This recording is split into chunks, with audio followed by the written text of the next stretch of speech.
배우 하지원이 놀라운 실물 비주얼로 다시 한번 화제의 중심에 섰다. 최근 온라인 커뮤니티에 퍼진 사진 속 하지원은 크롭티와 와이드 팬츠 차림으로 스태프들과 촬영 중인 모습, 음료를 마시는 장면부터 거리에서의 자연스러운 대화까지, 특히 놀라운 건 그의 몸매. 46세라는 나이가 믿기지 않을 만큼 잘록한 허리와 선명한 복근, 건강한 탄력 피부는 무보정이라는 사실이 믿기 어려울 정도다. 이후 하지원은 같은 날 찍힌 듯한 사진을 SNS에 직접 업로드하며 장미 울타리 앞에서 우아한 뒤태까지 공개했다. 그동안 비결에 대해선 유튜브 콘텐츠에서 15년째 레몬주스와 로열, 젤리를 꾸준히 섭취 중이라며 철저한 자기관리를 언급한 바 있다. 하지원은 현재 OTT 시리즈 클라이맥스 촬영에 한창이다. 서울의 봄 제작사의 첫 OTT 진출작으로 욕망의 정점에 선 부부의 치열한 싸움을 다룬 작품. 하지원과 함께 주지훈, 오정세, 차주영, 나나 등이 출연을 확정지었다. 래퍼 도끼가 국세청의 고액상습 체납자 명단에서 벗어났다. 이일 뉴스일에 따르면 도끼는 최근 종합소득세,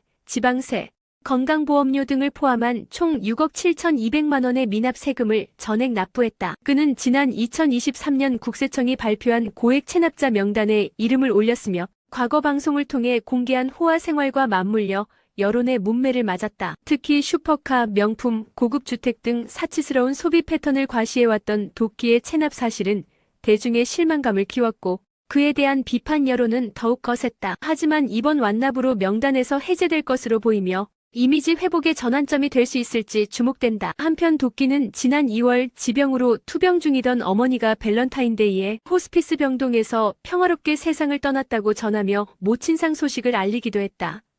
배우 고현정이 드라마 속 아들의 그리운 목소리에 따뜻한 응답을 보냈다. 이일 고현정은 자신의 소셜미디어 스토리에 동아야 라는 짧은 글과 함께 아역 배우 김동아의 게시물을 공유했다. 김동아는 JTBC 드라마 너를 닮은 사람에서 고현정과 모자 관계로 호흡을 맞췄던 배우로 최근 고현정이 보낸 것으로 추정되는 커피차 사진과 함께 엄마보다 희주, 엄마였던 그때라는 글을 올려 눈길을 끌었다. 고현정은 이를 본 뒤 동아야라며 애정을 담아 화답했고 이 모자 간의 SNS 교류는 팬들에게 뭉클함을 안겼다. 고현정은 실생활에서도 자녀를 둔 엄마로 아역 배우에게도 진심을 담아 따뜻한 감정을 전한 모습이 인상적이다. 한편 고현정은 오는 하반기 방송 예정인 SBS 새 드라마 사마귀에 출연하며 안방극장 복귀를 예고했다.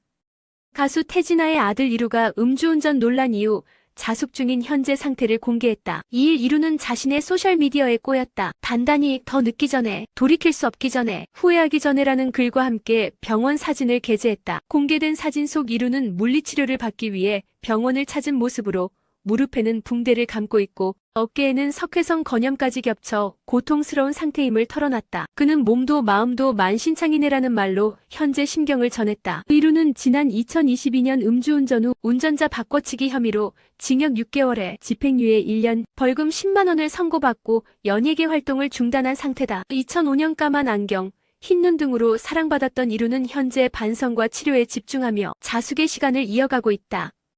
TVN 드라마 폭군의 셰프가 첫 스틸을 공개하며 기대를 모으는 가운데 주연 교체를 둘러싼 논란이 다시 도마에 올랐다. 오는 8월 미지의 서울 후속으로 방송되는 폭군의 셰프는 프렌치 셰프가 타임슬립해 조선의 폭군과 만나는 판타지 로맨스를 그린다. 이민아가 셰프 연지영을, 이채민이 폭군 이연 역을 맡았다. 이연 역은 당초 박성훈이 캐스팅됐으나 지난해 말 SNS에 일본 성인물 패러디 포스터를 올려 논란이 일었다. 소속사는 실수였다고 해명했지만 비판 여론은 거셌고 박성훈은 결국 하차했다. 그 자리는 신예 이채민이 채웠고 최근 공개된 티저와 스틸컷에서 유나와의 케미가 긍정적 반응을 얻고 있다. 하지만 박성훈의 하차에는 당연하다는 의견과 과했다는 반응이 엇갈린다. 로맨스 몰입 안 됐을 것 vs 다른 논란 연예인도 활동하는데 너무했다는 갑론을박이 계속되고 있다. 논란을 딛고 새 출발에 나선 폭군의 셰프가 시청자들의 선택을 받을 수 있을지 주목된다.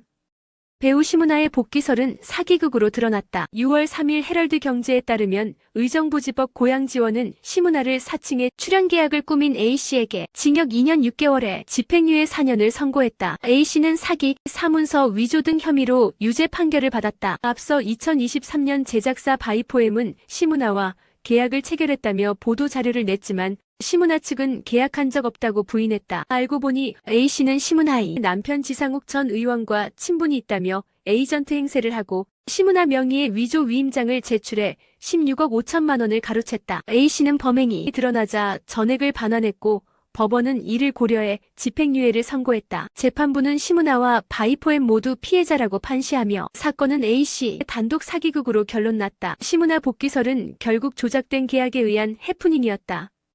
JTBC 1호가 될 순 없어이가 남편들의 충격적인 막말로 화제다. 6월 4일 밤 8시 50분 방송분에는 개그맨 부부들의 리얼한 일상이 공개된다. 특히 임신 중 겪었던 남편들의 무심한 발언이 도마에 올랐다. 쌍둥이 임신을 알린 엔조이 커플 임나라 손민수의 일상 공개에 여성 출연진들도 자신의 임신 시절을 떠올리며 울분을 토했다. 김경아는 임신 중 힘들다 하니 남편 권재관이 암탈근 매일 알 낳는다고 했다고 폭로했고 이에 스튜디오는 경악에 휩싸였다. 남편들조차 내가 사람이야?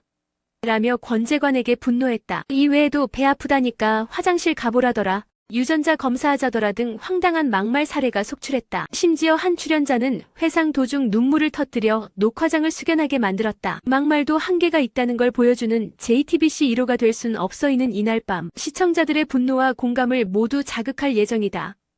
방송인 지훈미가 본인을 둘러싼 허위 루머에 대해 강경 대응을 선언했다. 6월 2일 지훈미는 SNS를 통해 현재 마약 혐의로 기소돼 재판 중인 2001년생 이땡원을 정보통신망법 위반 허위사실적 시 명예훼손 및 모욕 혐의로 형사 고소했다고 밝혔다. 이어 이 씨와는 일면식도 없으며 실존 인물인지조차 모르고 유흥업소 근무 등 모든 주장은 100% 허위라며 강한 어조로 반박했다. 그는 이 씨가 원하는 증거가 없자 VIP 성접대 루머까지 덧붙였다며 이는 단순한 소문을 넘어선 중대한 범죄 행위로 반드시 법적 책임을 물을 것이라고 했다. 지훈미는 모든 커뮤니티, SNS에서의 허위, 사실과 모욕성 발언도 끝까지 추적해 고소하겠다. 익명성에 숨어 무책임하게 입을 놀린 자들은 법정에서 그 책임을 확인하게 될 것이라며 선처는 없다. 칼을 뽑은 이상 끝까지 간다고 경고했다. 한편 지훈미는 얼짱시대칠 출신으로 현재는 사업가로 활동 중이다. 배우 서현진이 고액 전세 사기 피해를 입은 사실이 드러났다. 6월 2일 한 매체는 서현진이 전세로 살던 주택의 보증금을 돌려받지 못해 올해 4월 직접 경매 절차를 밟았다고 보도했다. 서현진은 2020년 25억 원의 전세 계약을 체결했고 2022년에는 26억 2,500만 원으로 재계약하며 전세권도 설정했다. 그러나 2023년 계약 만기 시점까지 집주인 측으로부터 보증금을 돌려받지 못했다. 결국 임차권 등기를 마치고 자택을 비운 후 법원에 경매를 신청한 것이다. 문제는 해당 부동산이 이른바 깡통전세에 해당된다는 점이다. 감정가는 약 28억 원이지만 유차를 거듭해 현재 최저 입찰가는 22억 9,890만 원까지 떨어진 상태다. 전문가들은 낙찰자가 서현진의 전세 보증금인 26억 원 이상을 써낼 가능성이 낮다며 금전적 손실이 불가피할 수 있다고 분석했다. 소속사는 사생활이라 확인이 어렵다며 말을 아꼈다.